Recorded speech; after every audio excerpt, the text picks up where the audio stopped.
What up, everybody?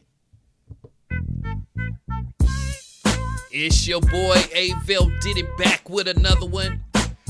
However you got here, whether you were already subscribed to the channel, whether I popped up on your news feed, whether somebody told you about me and you checking me out for the first time, however you got here was meant for you to be here, so I appreciate it. Before I get started, if you can hit that like button and hit that subscribe button for the content. You did it? Cool. Yeah! Shouts out to everybody who keep hitting that like button, that subscribe button, sharing the content. I truly appreciate it. So to y'all, thank you very much. All right. Who we got up? We got them Venezuelan immigrants up right now. That's who we got up. Yeah. Now, before I play the video, I just want to get it understood. If you come in here legally, I have no problem with anybody across the world. And this message is not for, because a lot of times when we think of illegal people, illegal immigrants, we think of Mexicans. I mean, let's just keep it real. But that is not the case. It's bigger than that. We have people across the world coming here illegally and causing havoc. And I hate to say it, but people keep saying, we thought Trump was over exaggerating when he was saying all of these wild numbers of people coming across the border and us letting them, and not only letting them, but not believing our eyes when we seeing it every day. You know what I'm saying? But not believing it. And it's just crazy what's going on. Now, here it is.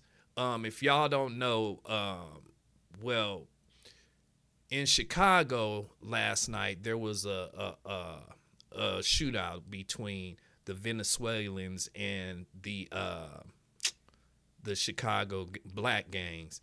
And one of G Herbo homeboys got blicked down. But anyway, this is happening all across America. A lot of Venezuelans are here, and they're from the gangs, they're from the prisons, and this is what's going on. So let's check it out. Officials are on high alert as a notoriously violent prison gang is spreading from coast to coast. Tren de Aragua, or TDA, was born out of Venezuela in a prison and has been linked to crime like this jewelry store heist in Colorado. News Nation obtaining a memo warning law enforcement that an estimated 1,000 TDA members have been given the green light to attack officers. News Nation's Alicia Nieves joins us now live from New York, where these gang members have actually shot at police. Alicia, how widespread is this gang? Yeah, Anna, good morning. This is a violent Venezuelan gang. It's infiltrated U.S. cities across the country from coast to coast, becoming more brazen and organized, according to authorities.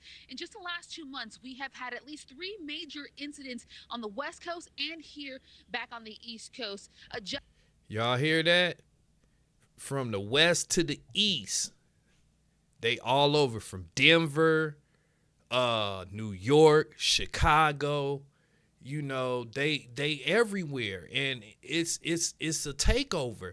And what it is they figure we weak right now with Biden, you know, in office. He's an old man, and you know, with election time coming, everybody's distracted.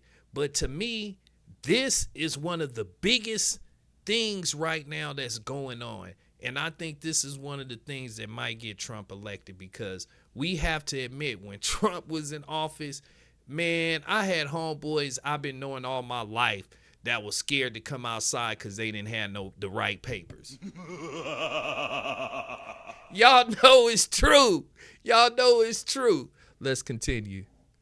Just this past week, as a matter of fact, authorities have linked a member of Tren de Aragua's gang members to a violent June jewelry heist in Denver. In nearby Aurora, Colorado, the gang is accused of taking control of a local apartment complex, using it as headquarters of their operation. And the footage you're seeing in a second here actually shows lawyers, or what lawyers representing several apartment complexes say is the gang Look, seizing this control Colorado. of these apartment complexes, leading to gang violence and numerous code violations. Now, throughout the country, police departments, as you noted a moment ago, warned that the gang leaders have given members in the U.S. the green light to shoot officers. And unfortunately, that memo coming after an incident happened already here in New York City in June. As you said a moment ago, 2 NYPD officers were shot by a man living out of a migrant shelter. That man, Bernardo Raul Castro Mata, after his arrest, actually identified himself as a member of Tren de Aragua and allegedly told police that he crossed the U.S. border, came to New York, and when he got to the shelter in the city, the 19-year-old was recruited by the gang to commit robberies and even give. Hey, what I've heard too is a lot of them is coming through. They're not coming through Mexico like you might think. They're coming. I heard a lot of people are coming now through where they're going to Mexico, and from Mexico they're buying a ticket to Canada, and then from Canada they're walking across the border, because I heard they don't check your papers when you buy a ticket, an airplane ticket from Mexico to Canada, which I don't understand. Because look, man, you got rappers that can't even get in Canada, but these illegals from all across the world can go there just to walk to America. That's some cold stuff. This is crazy.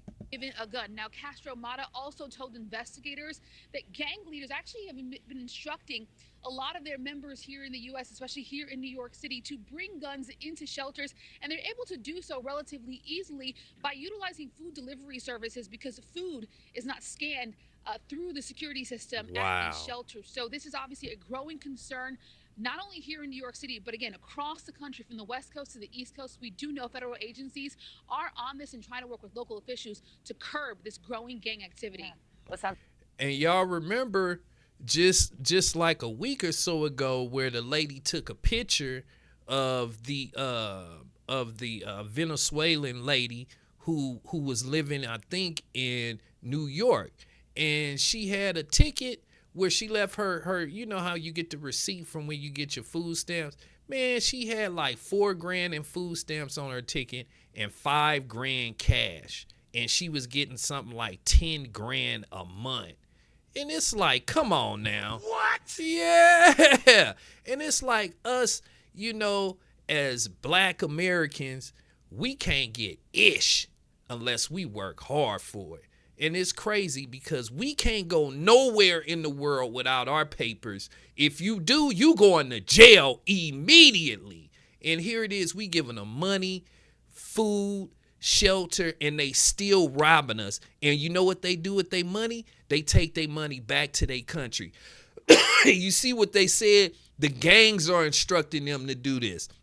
And you think the gangs are instructing them to do this just to keep all of that money in America? No, they instructing them to do this to bring all of whatever they getting back to their country. Sounds like if that's the weak spot, they need to start scanning the food trucks then as they're coming through. Alicia, thank you so much. Thanks for watching, everybody. Go to All right, now, what I want to show y'all now is the where is it? It's the apartment building. Here it is. It's the apartment building. If you're an apartment investor in Aurora, Colorado, you better watch out, because this one, known as Aspen Grove, is a 99-unit apartment complex, is being shut down by the city for being a slumlord. Now, he ain't lying. This just happened like a few days ago, maybe a week ago, where the gang, the actual Venezuelan gang, ran over the black people that live in this big old complex, and they done took it over. And they said when they doing these robberies, this was one of their headquarters. And it's like, dang, they were able to bring that many people over here to take over a black neighborhood, a whole apartment complex. And they're all illegal. And not only are they robbing and stealing, but they're getting money too. They robbing and stealing while the women they dating is getting the checks and everything. So they getting the legal money and the illegal money. Look at this, 99 unit purchase, $12.37 million PP. Dang. All right, let me let him talk. But the owner, a New York-based firm that bought this property just back in 2019, is claiming it's not because he's a slumlord, it's because the Venezuelan gang has moved in and taken over this property. They're holding people at gunpoint to collect rent. They're moving people in as people are moving out. It's part of the reason it's turned into a slum is because the owners can't send out maintenance to the property or collect their own rent. And the police won't evict them, and the city won't help them in any way. So the city's actually shutting it down from all the evictions. Just came out a week ago that they're closing the whole place down. You think that's going to get any better? No. 40,000 illegal immigrants from Venezuela in Aurora alone, and the crime is going up on day in, day out gang violence. Stay tuned for more information on this one. Hey, and he is not lying. And we could turn a blind eye all we want, but we already got our own problems here. And we getting the worst of the worst from all of these different countries coming over here, just like one of the politicians have been saying. And Biden's been here. I don't even want to say nothing about any presidents because I don't want to get political. I'm just saying what's happening here. All right. But let me know what y'all think. If you from Chicago, if you from Denver, if you from one of these places, New York, and you listening to me now, please leave a comment down below and let me know, have you seen any of what we're talking about in your neighborhood? All right? Thank you. That's all the time I got for this topic. Please make sure you guys hit that like button, hit that subscribe button, hit that like button, hit that subscribe button. Y'all already know I'm going to be back with some more reaction videos, some more news. So I'm definitely going to catch y'all on the next one, all right? Peace.